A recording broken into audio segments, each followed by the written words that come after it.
It's 19 minutes to 9. Welcome back to Breakfast.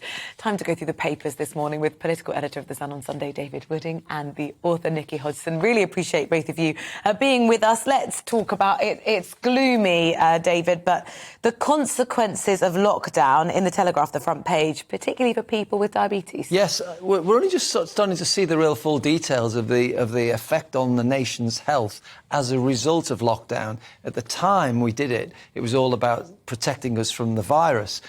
People did say, you know, what are people not going into hospital with cancer checks and other things. This story in the Telegraph has emerged that 3,000 diabetics may have died because of lockdown. This is all down to the fact that diabetics have to have an annual check assessment on their position, but lots of them didn't. In fact, only 26.5% of patients received their full checks. 1 in 4. That meant 3 out of 4 people who were diabetics did not have that vital test. And of course, that makes the prospect of dying from your condition 2/3 higher if you don't have that annual check. So again, I'm sure other things will emerge. Asthmatics and people with all sorts of conditions as time goes on. Yeah. Well, I'm type 1 diabetic, and I have to say, the checks are crucial. They check all your blood works, kidney function, liver function. You check your eyes, the whole shebang. It's a massive sort of process you go through. And there was nothing for 2 years over lockdown. Not a thing. Couldn't do it. Well, some people had it the year before, and then, of course, they miss a whole year or possibly 2 years. It's a long gap when you should have it monitored. It is a long gap, yeah. Oh, it's worrying, that. I had no idea. Nichi, let's have a look at The Sun, should we? And good old Arthur Edwards, the royal photographer, who we always listen to. We like listening to Arthur. He's saying, do not rain, Harry and Meghan, do not rain on the Queen's parade.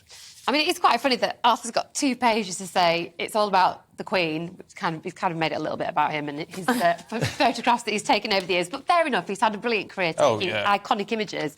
Yeah, so he's just kind of hammering home the point that he doesn't really want the Sussexes to, make it about them. I suppose the issue is, do they have a choice in the matter? Because the tabloids will surely want those pictures of them maybe looking a bit disdainful, anything that captures a sense of tension between them and the rest of the royals. So, you know, can they do the right thing this Jubilee? I don't know. What would the right thing be, do you think? I mean, the right thing would just be kind of smile nicely and keep quite quiet and just do what everybody else is doing, blend in. But I don't think the Sussexes are known for blending in, are they? I do think, David, I'd say that I think this is the problem with the tabloids, in that with Harry and Meghan, they'd be absolutely hauled over the coals if they didn't come. They're being hauled over the coals because they are coming. You want a scandal whatever which way, don't you? Yeah, I mean, there's another story about them, that Meghan has had her US makeup artist flown in, ready to make her looking her best. So, I mean, it is a problem for them. They have to be there. What they've got to do is get the balance right and melt into the background when necessary and just be there to pay respect to the Queen. Do you think we, the tabloids, the media, have got the balance right on how we've covered their story? Well, they would say no, because this is always the difficulty covering celebrities and royals. What do you think?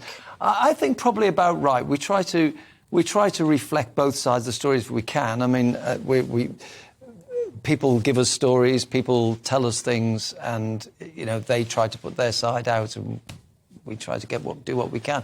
People have formed their own views of Meghan and Harry, and they'll either like or not like what they read, depending on which side of the debate. Do you know what? I just find it so sad because of Harry, really, who was.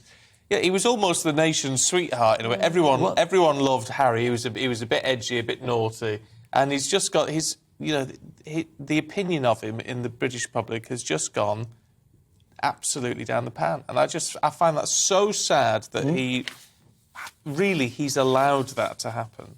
But also, just from a family perspective, this is a family that is kind of at daggers with each other. You know, it's it's horrible. We've all had a situation in a family where somebody has fallen out with somebody else, and it makes every social event, everything that's meant to be joyous, there's always this edge to it, because you're worrying about whether they're going to have an argument or someone's going to blow up at a wedding or a christening.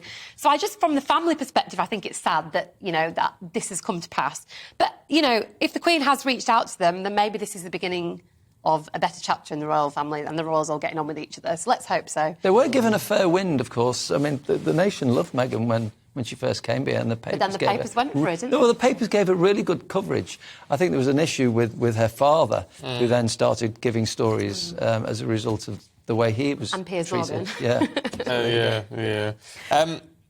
What's it about Tamagotchi kids, David, in the Daily Star? I haven't heard of Tamagotchis for donkeys. Well, Tamagotchis, yeah, these are these little pets that you had, little animals, weren't they? And you fed them every day. They were like weird blobs. You didn't see them, and they died very quickly. They died quickly, yes. Well, apparently, by the year 2070, we'll have these digi-babies, and it'll cost us £20 a month. Now, it'll be far more advanced than a Tamagotchi. Sorry, what? Digi-baby. Digi-babies. What's that? So what will happen is that it'll solve the overpopulation crisis. You pay £20 a month, and you'll have effectively a sort of virtual metaverse child, which you can then feed and put to bed at the push of a button, and it will, because of the growth in the internet and the way we see things, it won't be like a little Tamagotchi. It will be a separate universe of children who are not real.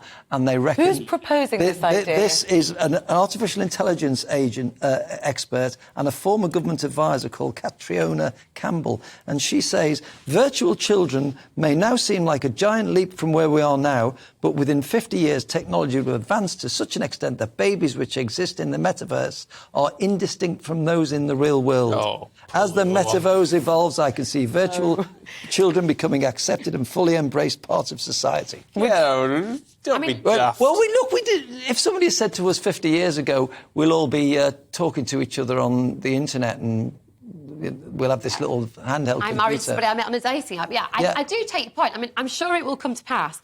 But I think if you say to any parent now, somebody says, my metaverse baby was crying at 5 a.m. I couldn't get a good night's sleep. Well, it won't, any just switch them off. with a real child is going to say, you don't know what you're talking about. So, yeah, it seems a bit rich. It's not going to be the same experience by any stretch of the imagination. No, you wouldn't think so. Can we talk... Delivery would be all right. Yeah, that's the next bit, yeah. Can we talk very quickly, right now in the Metro? Top Gun Revival has a smash opening weekend. Have you seen it, and was it worth going? Oh, my gosh, I haven't seen the Top Gun Revival because I haven't seen the first Top Gun. Right, yeah, that's tricky. Oh. I don't know how I've managed to get this far in life, but now because I haven't seen it, it's kind of a game, so if it comes on TV, I turn it off. Oh. But what am I going to do? Die not having seen Top Gun? I probably need to see them both back to back, don't I? Probably. Yeah. I mean, Top Gun's a classic. I haven't seen the new one yet, but I'm going to have to go and see it.